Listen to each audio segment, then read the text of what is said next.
स्वागत दोस्तों, आगे चलने आगे सामने मौजूद चलेंगे। सबसे पहले सबसे बड़ी न्यूज़ आपको बताएंगे दोस्तों, जहां पर मणिपुर से सटे इलाके यानी मणिपुर से बगल वाले राज्य के अंदर जहां मात्र 150 किलोमीटर दूर कराए गए चुनाव तो भारतीय जनता पार्टी का नामो निशा मिट गया है। दोस्तों बताएंगे किस तरीके का चुनाव और किस तरीके के आंकड़े जनता ने दिए हैं और कैसे बीजेपी को राज्य से धक्का मारकर बाहर निकाला गया है। दोस्तों जी के साथ में चलेंगे एक और बड़ी अपडेट, जहां पर लोकसभा और विधानसभा के चुनाव में नहीं बल्कि स्थानीय स्तर के चुनाव में भी राहुल गांधी की नीति लागू करके विरोध करने वाले बागी नेताओं का टिकट कटने लगा है। दोस्तों एक एक करके चलेंगे आज की सारी बड़ी खबरों की तरफ, एक एक करके सारी बड़ी अपडेट आप तक पहुंचाएंगे। लेकिन उससे पहले अगर आप भी मानते हैं कि मणिपुर और उसके आसपास के इलाके में बीजेपी अब दूर दूर तक पनप नहीं पाएगी तो इस वीडियो को लाइक करके लाल बटन दबाकर चैनल को सब्सक्राइब करके बेल आइकन दबाकर कमेंट बॉक्स में राय जरूर लिखकर बताएगा। ज्यादा से ज्यादा वीडियो को शेयर कीजिएगा। चलते हैं सबसे पहले सबसे बड़ी ब्रेकिंग न्यूज अपडेट की तरफ दोस्तों, जहां पर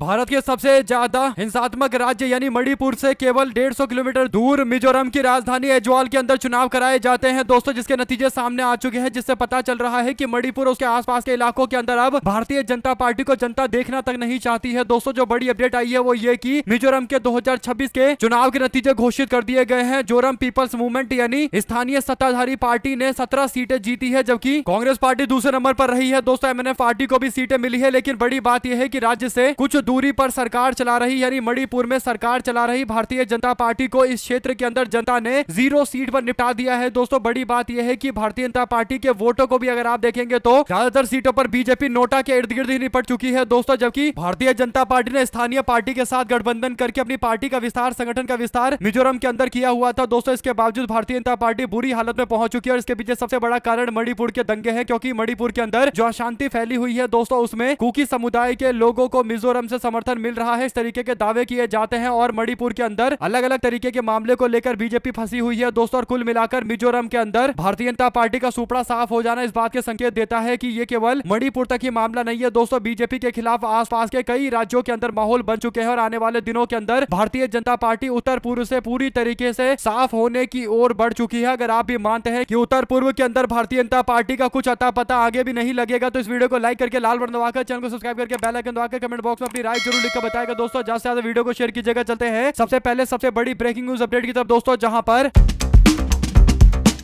हरियाणा में नगर निकाय चुनाव 2026 को लेकर सियासी सरगर्मियां अपने चरम पर पहुंच चुकी है दोस्तों। इसी कड़ी में भारतीय जनता पार्टी के बाद अब कांग्रेस पार्टी ने सोनीपत नगर निगम के वार्ड को लेकर पार्षदों का ऐलान कर दिया है। बड़ी बात यह है कि कांग्रेस पार्टी अब स्थानीय स्तर पर भी राहुल गांधी के उस फॉर्मूले का इस्तेमाल कर रही है दोस्तों, जो फॉर्मूला पहले ही ऊपर लेवल पर लागू कर दिया गया है, यानी हरियाणा कांग्रेस पार्टी पूरी तरीके से राहुल गांधी के इशारे पर काम कर रही है दोस्तों। चाहे पार्टी का कोई भी एक छोटे से छोटा कार्यकर्ता या बड़े से बड़ा कार्यकर्ता जो भी पार्टी विरोध में खड़ा होगा उसको तत्काल सजा दी जाएगी, उसको ना तो टिकट दिया जाएगा ना पार्टी के अंदर कोई बड़ा पोस्ट दिया जाएगा और बाहर का रास्ता भी दिखाया जाएगा दोस्तों। इसी फॉर्मूले पर काम करते हुए कांग्रेस पार्टी ने लोकल बॉडी के इलेक्शन के अंदर भी उन सारे बागियों को साइडलाइन कर दिया और बाहर का रास्ता दिखा दिया दोस्तों। जो लोग पार्टी विरोधी गतिविधि में 5 साल से शामिल थे उसके बाद उम्मीद कर रहे थे कि इनको टिकट मिल जाएगा, क्योंकि राहुल गांधी ने तो केवल बड़े नेताओं के लिए बोला है, यानी विधानसभा और लोकसभा स्तर पर नेताओं के लिए बोला है कि उनको पार्टी विरोधी गतिविधि में शामिल होते ही तुरंत पार्टी से हटा दिया जाना चाहिए। तो उनको लगा कि लोकल स्तर पर तो ऐसा कुछ नहीं होगा दोस्तों, लेकिन मामला एकदम उल्टा पड़ गया और इन सारे नेताओं को बाहर का रास्ता भी दिखाया गया और किसी को टिकट नहीं दिया गया। तो कुल मिलाकर कांग्रेस पार्टी सीट बंटवारे को लेकर चाहे स्थानीय स्तर का मामला हो या फिर लोकसभा, राज्यसभा या फिर विधानसभा का मामला हो, उस स्तर पर हो, दोनों स्तर पर कांग्रेस पार्टी पंचायत से लेकर पार्लियामेंट तक ये फॉर्मूला लागू कर रही है कि जो पार्टी विरोध करेगा, जो अनुशासनहीनता दिखाएगा, उसका दूर दूर तक कभी कोई नाम टिकट वगैरह को लेकर भी नहीं आएगा। अगर आप भी मानते हैं दोस्तों की मजबूती के साथ ये फॉर्मूला हर एक स्तर पर लागू जैसे हरियाणा में किया जा रहा है उसी तरीके से हर राज्य के अंदर लागू किया जाना चाहिए। हर एक नेता का पूरा रिकॉर्ड पार्टी के पास मौजूद रहना चाहिए कि कौन नेता पिछले 5 साल में 10 सालों में कितनी बार पार्टी के कार्यक्रमों में शामिल हुआ है और कितनी बार ये विरोधियों के साथ में दिखाई दिया है, उस स्तर पर जाकर कार्रवाइयां होनी चाहिए। अगर आप भी मानते हैं कि हरियाणा कांग्रेस पार्टी का एक मॉडल है जिसके आधार पर कांग्रेस पार्टी अलग अलग राज्यों के अंदर संगठन विस्तार कर सकती है, तो अपनी राय जरूर लिखकर बताएगा दोस्तों। ज्यादा से ज्यादा वीडियो को शेयर कीजिएगा। चलते हैं एक और बड़ी अपडेट की तरफ, जहां पर कल दूसरे चरण के चुनाव के लिए वोट डाले जाएंगे दोस्तों। पश्चिम बंगाल के दूसरे चरण के चुनाव यानी कोलकाता और दक्षिण बंगाल के क्षेत्रों के अंदर वोट डाले जाएंगे, जिसमें दक्षिण 24 परगना होगा, उत्तर 24 परगना होगा, नादिया होगा और कोलकाता, ग्रेटर कोलकाता का एरिया होगा। ऐसे ही कई जिलों में वोट डाले जाएंगे दोस्तों। लेकिन तृणमूल कांग्रेस का यह सबसे मजबूत गढ़ है और यहाँ पर तृणमूल कांग्रेस ने चुनाव आयोग की ओर से नियुक्त किए गए पुलिस पर्यवेक्षक पर मगरा हाट पश्चिम के अंदर बीजेपी के उम्मीदवार से गुपचुप मिलने के आरोप लगाए। पार्टी ने इसकी शिकायत कोलकाता हाईकोर्ट के अंदर जाकर की है दोस्तों। इस संबंध में कोलकाता हाईकोर्ट में मामला दायर किया गया है। तृणमूल कांग्रेस के महासचिव अभिषेक बनर्जी ने चेतावनी दी थी कि अगर कोई भी इस तरीके से गैर कानूनी एक्टिविटी में मिलेगा तो उसको अदालत में घसीटेंगे, क्योंकि चुनाव आयोग से शिकायत करेंगे तो चुनाव आयोग तो शिकायत के ऊपर कोई जवाब देता नहीं है, इसीलिए सीधा अदालत में घसीटेंगे और इसीलिए याचिका दाखिल की गई है। दोस्तों कुल मिलाकर सागरिका टूरिस्ट लॉज के अंदर यह बैठक हुई है। तृणमूल कांग्रेस ने आरोप लगाया कि आईपीएस अधिकारी परमार स्मिथ पुरुषोत्तम दास ने डायमंड हार्बर स्थित सागरिका टूरिज्म लॉज के अंदर मगराहाट पश्चिम से बीजेपी के उम्मीदवार गौर घोष के साथ में गुप्त बैठक की है। दावा किया है कि आईपीएस अधिकारी 20 अप्रैल को नियमों का उल्लंघन करते हुए लॉज के अंदर मौजूद थे और लॉज में उन्होंने बीजेपी के नेता से मुलाकात की है और जरूर इसके पीछे उन्होंने एक बहुत गंभीर साजिश की है, जिसकी जितनी आलोचना की जाए उतनी कम है। इसके बाद मामला पहुंचा है दोस्तों सीधा कोर्ट में। साथ साथ चलते हैं एक और बड़ी खबर की तरफ, जहां पर पश्चिम बंगाल के अंदर जो अधिकारी काम पर लगाए गए हैं दोस्तों, उसमें कई सारे ऐसे अधिकारी हैं जो उत्तर प्रदेश के अंदर समाजवादी पार्टी के निशाने पर रहते हैं, विपक्ष के निशाने पर रहते हैं, चाहे संभल के आईएएस अधिकारी हो या फिर रामपुर के आईएएस अधिकारी हो। दोस्तों ऐसे में सोशल मीडिया पर एक वीडियो काफी ज्यादा शेयर किया जा रहा है। इस वीडियो में कुछ एक आईएएस अधिकारी अलग अलग क्षेत्रों में जाकर बोल रहे हैं कि अगर कोई गुंडागर्दी करेगा और बदमाशी करेगा तो फिर उसका सही से इलाज किया जाएगा। आपको बता दें कि तृणमूल कांग्रेस के दफ्तर में जाकर भी ये धमकी देते हुए आईएएस अधिकारी दिखाई दे रहे हैं। मामले को लेकर दोस्तों काफी ज्यादा तृणमूल कांग्रेस ने विरोध जताया, तो अखिलेश यादव ने भी ऐसे आईएएस अधिकारी और रामपुर संभल में काम कर चुके और एनकाउंटर स्पेशलिस्ट माने जाने वाले आईपीएस अधिकारी अजय पाल शर्मा का वीडियो आ रहा है दोस्तों। और अजय पाल शर्मा की इस धमकी पर अखिलेश यादव ने कहा कि पश्चिम बंगाल में बीजेपी के ऑब्जर्वर के नाम पर रामपुर और संभल में टेस्ट किए गए अपने एजेंट बीजेपी ने भेजा है, लेकिन इनसे कुछ होने वाला नहीं है। दीदी है, दीदी रहेगी। समय आने पर बीजेपी और उसके संगी साथी के इन जैसे एजेंटों को सारी आपराधिक करतूत की गहरी जांच का सामना करना पड़ेगा और बेहद सख्त दंडात्मक कार्रवाई होगी। ये सब अधिकारी के रूप में अनरजिस्टर्ड लोगों के अनरजिस्टर्ड अंडरग्राउंड सदस्य हैं और हम ना इन्हें भागने देंगे ना भूमिगत होने देंगे और ये खोज के लाए जाएंगे और अपने कुकृत्यों के लिए कानूनी सजा भी पाएंगे। लोकतंत्र के अपराधी बख्शे नहीं जाएंगे। एक तरीके से दोस्तों आईएएस अधिकारी अजय पाल शर्मा को लेकर अखिलेश यादव गुस्से में है, क्योंकि उत्तर प्रदेश के अंदर अजय पाल यादव जिन कामों को लेकर जाने जाते हैं वो पश्चिम बंगाल के अंदर भी जाकर कर रहे हैं। इस पर अखिलेश यादव ने चेतावनी दी है कि सरकार बदलने के बाद सबका हिसाब किताब होगा, पूरी तरीके से होगा, किसी को भी अंडरग्राउंड नहीं होने दिया जाएगा, सबको ढूंढ कर सबके साथ कानूनी तरीके से न्याय किया जाएगा। आप लोग इस पूरे मामले में अपनी राय जरूर लिखकर बताएगा दोस्तों। साथ साथ चलते हैं एक और बिग न्यूज अपडेट की तरफ, जहां पर बीते दिन चुनाव प्रचार का अंतिम दिन था दोस्तों। ऐसे में चुनाव प्रचार के अंतिम दिन भारतीय जनता पार्टी के नेता नितिन नवीन रोड शो कर रहे थे और रोड शो में भगवान राम से लेकर लक्ष्मण और मां सीता को दिखाया जा रहा था। बड़ी बात यह है कि चुनाव आयोग कहता है कि धर्म के आधार पर वोट मांगना इलीगल है। जब चुनाव आयोग इस बात को बोलता है तो फिर बीजेपी नेता के रोड शो में इस तरीके की झांकियां कैसे अलाउ कर दी गई दोस्तों? ये तो प्रतीकात्मक तौर पर वोट मांगने का तरीका है, यानी धर्म के आधार पर वोट मांगने का तरीका है। इस पर विकास बंसल कहते हैं कि चुनाव आयोग कहां सोया हुआ है, ये सनातन का मान तो नहीं है ना। बीजेपी आखिर क्या बताना चाहती है कि श्री राम जी, माता सीता जी और लक्ष्मण जी बीजेपी के लिए रोड पर प्रचार कर रहे हैं, वोट मांग रहे हैं? कहां है सनातन धर्म के ठेकेदार जो बात बात पर बवाल खड़ा कर देते हैं? राम जी का ये अपमान भारी पड़ेगा इनको। कुल मिलाकर दोस्तों बात तो सही है, और क्या नियम सब पर अलग अलग लागू होते हैं? बिल्कुल ऐसा ही कुछ नजर आ रहा है, क्योंकि अगर विपक्ष ने कुछ ऐसा किया होता तो चुनाव आयोग का भी एक नोटिस गया होता। दूसरा, जो अपने आप को सनातनी बताते हैं और सनातनी को रक्षक बताते हैं, वे सारे के सारे लोग हो हल्ला मचा रहे होते और इसे हिंदू धर्म का अपमान बता रहे होते। अभी मुंह पर टेप लगाकर बैठे हुए हैं। दो शब्द ऐसे लोगों के बारे में भी लिखकर जरूर बताएगा दोस्तों। इसी के साथ में चलते हैं एक और बड़ी अपडेट की तरफ, जहां पर योगी आदित्यनाथ के पूरे बंगाल चुनाव के अगर आप भाषण को देखेंगे तो आपको कुछ कॉमन शब्द दिखाई देगा, जिस पर चुनाव आयोग भी कोई कार्रवाई नहीं कर रहा है दोस्तों। बड़ी बात यह है कि योगी आदित्यनाथ के बयान सोशल मीडिया पर भी पड़े, हर जगह पड़े हुए हैं दोस्तों। जो अपडेट है वो ये कि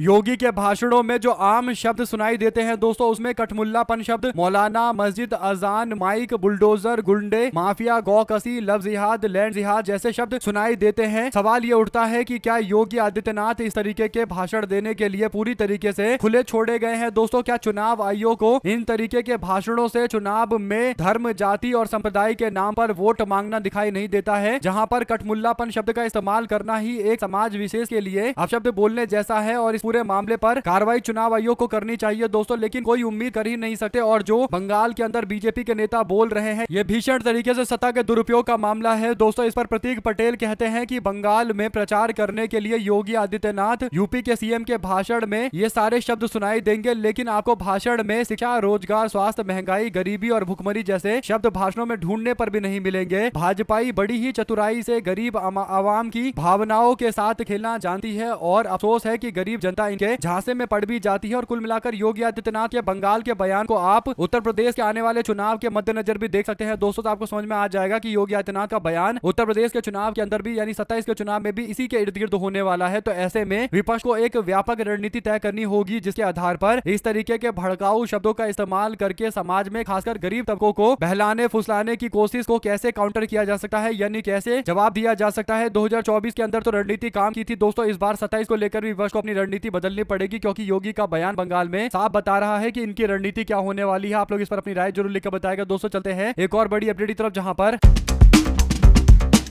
कांग्रेस पार्टी के संगठन महासचिव केसी वेणुगोपाल रविवार को गुप्त गंगा के अंदर 10 दिवसीय प्रशिक्षण शिविर में मौजूद थे दोस्तों। कांगड़ा में हिमाचल प्रदेश में मौजूद थे और 80 जिला अध्यक्षों को भविष्य की रणनीति के लिए विजय मंत्र दे रहे थे। उन्होंने स्पष्ट कहा कि पार्टी में उन कार्यकर्ताओं का सम्मान होगा जो पार्टी के लिए जरूरी होंगे और जिन्होंने पार्टी के लिए काम किया है। और उन्होंने स्पष्ट संदेश दिया कि पार्टी में केवल उन्हीं कार्यकर्ताओं का सम्मान होगा, मान सम्मान होगा जो धरातल पर रहकर काम करते हैं, संघर्ष कर रहे हैं, पार्टी की विचारधारा को जन जन तक ले जा रहे हैं। बाहर से आए किसी नेता को या फिर पार्टी विरोधी गतिविधि में शामिल किसी भी नेता को पार्टी कोई भी सम्मान, कोई भी मान सम्मान कुछ नहीं देगी। तो कुल मिलाकर कांग्रेस पार्टी को पूरी तरीके से आश्वस्त कर रही है, नेताओं को आश्वस्त कर रही है कि उनको सबको मौका दिया जाएगा और ये सुनिश्चित करे कि सारे नेता कार्यकर्ता काम पर लगे रहे और पार्टी की विचारधारा को जन जन तक पहुंचाते रहे। डंके की चोट पर सबको समर्थन मिलेगा, जनता को समर्थन करने वाले कार्यकर्ताओं को भी पार्टी समर्थन करेगी। साथ साथ दोस्तों गुजरात में 3 दिवसीय स्थानीय निकाय चुनाव खत्म होने के बाद आज नतीजे घोषित किए जाएंगे। जो अपडेट है वो ये कि चुनाव प्रचार पहले से ही जोरों पर था दोस्तों, तभी आनंद से बीजेपी के सांसद मितेश पटेल का एक भड़काऊ बयान अब सोशल मीडिया पर शेयर किया गया है। यानी प्रचार के दौरान जो उन्होंने भाषण दिया था उसका एक क्लिप सोशल मीडिया पर शेयर किया जा रहा है दोस्तों। जो अपडेट है वो ये कि वो अपने क्षेत्र के अंदर प्रचार के दौरान कहते हैं कि अगर कोई भी प्रत्याशी यहाँ से, कोई भी उम्मीदवार कांग्रेस पार्टी का यहाँ से जीत गया तो उसको हम फंड नहीं देंगे विकास करने के लिए। यानी क्षेत्र की जनता को धमकी दे रहे हैं कि अगर भारतीय जनता पार्टी के सिवा किसी और को जनता ने वोट दे दिया तो उसको पैसा ही नहीं देंगे विकास करने के लिए, तो आम जनता का वोट पूरी तरीके से वेस्ट हो जाएगा। एक तरीके से दोस्तों आम जनता को धमकी दे रहे हैं कि आप किसे चुनेंगे ये हम तय करेंगे और फंड के आधार पर ही कहीं ना कहीं जनता पर दबाव बनाया जा रहा है। दोस्तों जनता को पता है कि विकास कराना होगा तो उनको उसी प्रत्याशी के पास जाना पड़ेगा जो फंड का इस्तेमाल करे, लेकिन फंड का इस्तेमाल तो तब हो पाएगा जब उस प्रत्याशी के पास फंड पहुंचे। और क्योंकि लोकल बॉडी इलेक्शन के अंदर राज्य सरकार की एक बड़ी भूमिका होती है दोस्तों, तो ऐसे में राज्य सरकार बीजेपी के पास है और भाजपा के सांसद कह रहे हैं कि हम विकास के पैसे उन्हीं को देंगे जो भारतीय जनता पार्टी से जीत कर आएंगे। तो ये साफ तौर पर चुनाव नियमों का उल्लंघन है दोस्तों। अगर आप भी मानते हैं कि इस पर तो कानूनी कार्रवाई होनी चाहिए, तो जनता को सीधे तौर पर धमकी देने वाली बात है तो लिखकर जरूर बताएगा। साथ ही साथ सुगर बाउल पश्चिम यूपी यानी चीनी का कटोरा कहे जाने वाले पश्चिमी यूपी के अंदर गठबंधन में करवाहट को लेकर बड़ी अपडेट है दोस्तों। समाजवादी पार्टी के मुखिया अखिलेश यादव के संगठन और सहयोगी दलों को खासकर कांग्रेस पार्टी को संदेश है कि बीजेपी को सत्ता से हटाने के लिए बातचीत होगी, सीटों पर बात होगी और सिंबल सेकंड बात होगी, यानी विक्ट्री जीत को फर्स्ट रखा जाएगा। कुल मिलाकर कांग्रेस पार्टी के कई सारे नेता, राज्य के अंदर जो लोकल लेवल के नेता है दोस्तों, वो कह रहे हैं कि कांग्रेस पार्टी को 140 सीटें लड़नी चाहिए, 150 सीटें लड़नी चाहिए और इस तरीके से पार्टी आला कमान को अलग अलग तरीके के आंकड़े दे रहे हैं। लेकिन सबको पता है कि समाजवादी पार्टी ने एक बार चुनाव लड़ने के लिए 70 सीटें कांग्रेस को दिया था, तो आने वाले चुनाव के अंदर बढ़ाकर 90 तक कर सकते हैं, इससे ज्यादा जाने का कोई मतलब नहीं है। और अगर 9 सांसदों का हिसाब किताब भी देखें और एक सांसद को 5 या 10 सीटें भी देखी जाए तो उस हिसाब से भी कांग्रेस पार्टी 80-90 सीटों के इर्द गिर्द ही मांग सकती है दोस्तों। ऐसे में कांग्रेस पार्टी के आला कमान को भी पता है कि कांग्रेस पार्टी को उत्तर प्रदेश में कितनी सीटें मांगकर चुनाव लड़नी चाहिए। लेकिन कई सारे नेता जो अलग अलग तरीके के बयान दे रहे हैं, उन्हीं के बयानों के बीच में अखिलेश यादव ने अपने सहयोगियों से एकजुटता की अपील की है और उन्होंने पहले ही ऐलान किया है कि कांग्रेस और समाजवादी पार्टी मिलकर लड़ेगी दोस्तों। लेकिन अब जो अपडेट है वो ये कि पार्टी सिंबल हमारा कैंडिडेट तुम्हारा फॉर्मूला भी लागू कर सकती है। अगर किसी सीट पर पेच फंसता है तो कांग्रेस पार्टी के सिंबल पर समाजवादी पार्टी अपना मजबूत उम्मीदवार देकर मैदान में उतार सकती है। तो पूरी तरीके से एक तैयारी चल रही है दोस्तों और ये तैयारी ये सुनिश्चित करेगी कि समाजवादी पार्टी और कांग्रेस पार्टी में आपस में कोई भी मतभेद ना हो। और इसे पता चलता है कि अखिलेश यादव जानते हैं कि कैसे गठबंधन को हैंडल करना है और ये भी एक फॉर्मूला है, यानी सिंबल हमारा होगा, कैंडिडेट तुम्हारा होगा। साथ साथ दोस्तों बंगाल के बाद उत्तर प्रदेश के विधानसभा चुनाव को लेकर अब माहौल बनाने की कोशिशें चल रही है। 2027 के उत्तर प्रदेश के विधानसभा चुनाव को लेकर अपडेट ये है दोस्तों कि दैनिक भास्कर ने एक सर्वे के नाम पर दावा किया कि उत्तर प्रदेश के अंदर 403 सीटों पर उन्होंने सर्वे करवाया है और सर्वे का आधार उन्होंने बताया कि हमने अलग अलग इलाकों के अंदर जाकर जनता से पूछकर ये सारी रिपोर्ट तैयार की है, सर्वे करवाया है और 403 विधानसभा सीट को लेकर हाई प्रोफाइल सर्वे कराने का दावा करते हुए दैनिक भास्कर वाले बताते हैं कि आज की स्थिति में उत्तर प्रदेश के अंदर भारतीय जनता पार्टी की ही सरकार बनेगी और बीजेपी 256 सीटें जीतेगी, जबकि समाजवादी पार्टी 135 सीटें जीतेगी और नंबर 2 पर रहेगी। तीसरे नंबर की पार्टी बनेगी आरएलडी पार्टी। बीजेपी के गठबंधन में अगर चुनाव लड़ेगी तो उसको 4 सीटें मिल सकता है, 5 सीटों का इसको नुकसान हो सकता है, जबकि 3 सीटें मिलेगी अपना दल एस को, इनको 10 सीटों का भारी नुकसान होगा। निषाद पार्टी को 4 सीटों का नुकसान होगा। जनता दल लोकतांत्रिक को 1 सीट का नुकसान होगा। कांग्रेस को कोई सीट का बदलाव नहीं होगा। कांग्रेस पार्टी विधानसभा में केवल 2 ही सीट जीतेगी और बसपा केवल 1 सीट जीतेगी दोस्तों। यानी सोचिए, बसपा जिसने राज्य में सरकार बनाई है उसको लेकर दैनिक भास्कर वाले दावा कर रहे हैं कि बसपा 1 ही सीट जीत पाएगी, यानी एक अलग ही लेवल के कॉन्फिडेंस में है दोस्तों दैनिक भास्कर वाले, क्योंकि बहुजन समाज पार्टी जब दमदार उम्मीदवार मैदान में उतार देगी तो उस उम्मीदवार को हरा पाना अपने आप में असंभव जैसी स्थिति बन जाएगा। अगर कोई मुस्लिम दमदार उम्मीदवार मैदान में उतर जाता है तो दलित समाज का वोट बहुजन समाज पार्टी को मिलेगा, तो स्थिति पूरी तरीके से बहुजन समाज पार्टी के पक्ष में हो जाएगी। तो ये सारे फैक्टर बहुत काम करेंगे और बहुजन समाज पार्टी को 1 सीट पर निपटा दिखा देना, वो भी दैनिक भास्कर के द्वारा कहीं ना कहीं दोस्तों सर्वे किस तरीके से कराया गया है इसके साफ ही संकेत कहे जा सकते हैं। और आप लोग जानते हैं कि ये पूरी तरीके से एक माहौल बनाने के प्रयास के अंतर्गत किया जा रहा है। इसमें बीजेपी को मात्र 2 सीटों का नुकसान हो रहा है दोस्तों। सोचिए, इतने 10 साल की एंटी इनकम्बेंसी होने के बाद उत्तर प्रदेश के अंदर तो सरकारों को 5-5 साल में जनता बदलती थी। पिछली बार बीजेपी चुनाव जीत गई और इस बार तो भारतीय जनता पार्टी के खिलाफ 5 नहीं बल्कि 10 साल का एंटी इनकम्बेंसी होगा, यानी सत्ता विरोधी लहर होगी। तो इस बार तो और ज्यादा भारतीय जनता पार्टी की हालत खराब होनी तय है। आप लोग इस पूरे मामले अपनी राय जरूर लिखकर बताएगा दोस्तों। ज्यादा से ज्यादा वीडियो को शेयर कीजिएगा। साथ साथ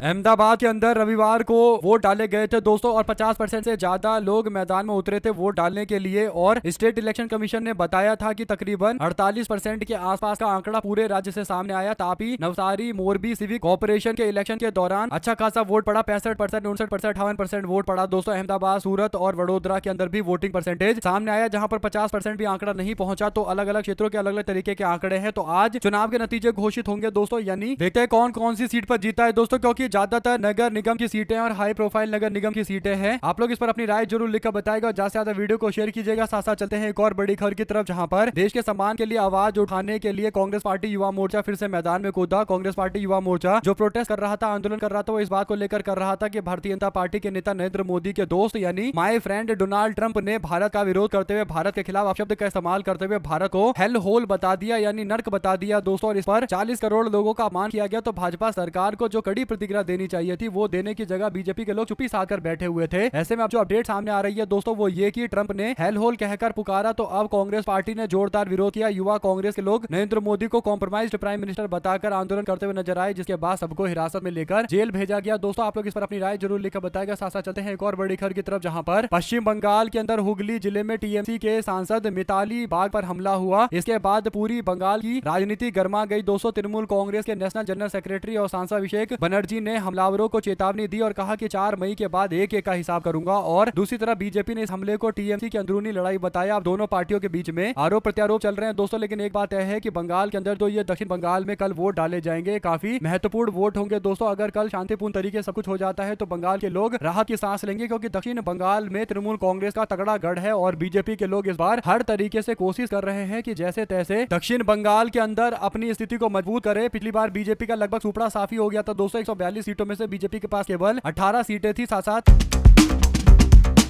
महाराष्ट्र के अंदर जोरदार तरीके का विरोध शुरू हुआ है धीरेंद्र शास्त्री का दोस्तों। धीरेंद्र शास्त्री जो उल्टे सीधे बयान देने के लिए जाने जाते हैं, शिवाजी महाराज को लेकर एक दावा किया था उन्होंने उनके धर्मगुरु को लेकर, और कहा था कि शिवाजी महाराज लड़ना नहीं चाहते थे, वो हार गए थे, युद्ध से थक चुके थे, यानी थकने वाली बात कह रहे थे। इस बात को लेकर भी विरोध शुरू हो गया दोस्तों। महाराष्ट्र के अंदर जोरदार तरीके से विरोध करते हुए धीरेंद्र शास्त्री के पोस्टर पर काली पोती गई दोस्तों। और अखंड मराठा समाज ने एकजुट होकर बागेश्वर बाबा के खिलाफ मोर्चा खोलते हुए कहा कि हम इनका विरोध करते हैं, जब तक ये माफी नहीं मांगेंगे तब तक हम इनको बिल्कुल बर्दाश्त नहीं करेंगे। और आरएसएस के मंच से ये बातें बोली गई थी दोस्तों। तो बीजेपी वालों को तो पहले आरएसएस से माफी मंगवानी चाहिए। ये पूरी तरीके से सुनियोजित तरीके से बयान दिलवाया गया, इस बात का सबको शक है। और शिवाजी महाराज भगवान के रूप में पूरे महाराष्ट्र के अंदर माने जाते हैं दोस्तों, और उनका अपमान करने का कोई कोर कसर नहीं छोड़ा जा रहा है, जो काफी ज्यादा दुर्भाग्यपूर्ण स्थिति है। आप लोग इस पर अपनी राय जरूर लिखकर बताएगा। ज्यादा से ज्यादा वीडियो को शेयर कीजिएगा। साथ साथ चलते हैं एक और बड़ी अपडेट की तरफ, जहां पर बिहार विधानसभा में नेता प्रतिपक्ष तेजस्वी यादव पश्चिम बंगाल के अंदर ताबड़तोड़ प्रचार करते हुए दिखाई दे रहे थे थे दोस्तों। और बंगाल में प्रचार करने का उनका एक बड़ा कारण ये था कि ममता बनर्जी ने तो बुलाया था, दूसरा बंगाल बिहार दोनों सटे हुए राज्य हैं दोस्तों, और बीजेपी के लोग बिहार के अंदर सुशासन का दावा करते हुए बिहार में महिलाओं को इतने पैसे दे दिए, बिहार में ये स्कीम चला रहे हैं, वो स्कीम चला रहे हैं और बंगाल के लोगों को लुभाने की कोशिश कर रहे हैं। तो तेजस्वी यादव इन्हीं सारी बातों का भंडाफोड़ करने के लिए पश्चिम बंगाल पहुंचे दोस्तों, जहां पर पश्चिम बंगाल के अंदर प्रचार करते हुए तेजस्वी यादव ने कहा कि यहां पर केवल लोगों को लालच दिया जा रहा है। बंगाल में, बिहार के अंदर भी बीजेपी के लोगों ने 10,000 रुपए महिलाओं के अकाउंट में भेजकर चुनाव को अपने पक्ष में कर लिया था। उसके बाद से महिलाएं बीजेपी का इंतजार कर रहे हैं कि बीजेपी वालों ने 2 लाख रुपए भेजने की बात कही थी और महिलाओं की बातों पर बीजेपी ध्यान भी नहीं देती है। ऐसे में दोस्तों अगर आप भी मानते हैं कि काफी गंभीर ये मामला है और कहीं ना कहीं अच्छा है कि तेजस्वी यादव जाकर बंगाल में कोशिश कर रहे हैं कि बंगाल के लोग भारतीय जनता पार्टी के जाल में ना फंसे। आप लोग इस पर अपनी राय जरूर लिखकर बताएगा दोस्तों। इसी के साथ में विधानसभा के सत्र रद्द होने के बाद यानी बॉयकॉट करने के बाद कांग्रेस पार्टी के नेता भूपेंद्र सिंह हुड्डा ने कहा कि ना इसकी दवा है ना दुआ है, क्या दवा दे क्या दुआ करे, जब कातिल ही पूछे हुआ क्या है। आज के सत्र का कोई संवैधानिक औचित्य नहीं है, यानी महिलाओं को आरक्षण देना बीजेपी के नियत में नहीं है, केवल नाम मात्र के लिए ये लोग ऐसा कर रहे हैं और सत्र बुलाकर केवल चर्चा कराना चाहते हैं। जनता के खून पसीने की कमाई को पूरी तरीके से व्यर्थ करना चाहते हैं, इसलिए विधानसभा के बाहर ही समानांतर सदन चलाया। भूपेंद्र सिंह हुड्डा ने, सारे विधायक मौजूद थे दोस्तों। अगर आप लोग को एक भी खबर अच्छी लगी हो तो इस वीडियो को लाइक करके लाल बटन दबाकर चैनल को सब्सक्राइब करके बेल आइकन दबाकर कमेंट बॉक्स में अपनी राय जरूर लिखा ताकि ज्यादा से ज्यादा वीडियो को शेयर कीजिए।